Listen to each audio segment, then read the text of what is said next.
عرض سلام و احترام خدمت همه همراهان پیج انگلیش بیاند بولد.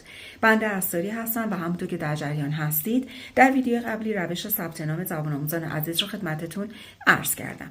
در این ویدیو مراحل ثبت نام و اپلای کردن اساتید گرامی رو توضیح خواهم داد. اساتید محترم پس از ورود به سایت و ثبت اطلاعات مانند نام خانوادگی، آدرس ایمیل و غیره وارد مرحله آزمون میشن. در واقع تست پروفیشنسی هست که نهایتا 15 الی 20 دقیقه بیشتر زمان شما عزیزان رو نخواهد گرفت. چند ثانیه بعد از انجام تست امتیازتون نمایش داده میشه. پس از کسب امتیاز لازم شما عزیزان میتونید مدارکتون رو در سایت آپلود کنید. پس از تایید مدارک و امضای قرارداد اسم شما رسما در لیست اساتید سایت ثبت خواهد شد. جزئیات مدارک و تست رو در پیج توضیح خواهم داد. در ویدیوهای بعدی تمامی قوانین و نکات سایت رو با جزئیات خدمتتون عرض خواهم کرد. ممنون از همراهی شما بزرگواران. بهترین ها رو براتون آرزو میکنم. تا ویدیوهای بعدی همراه من باشید. بدرود.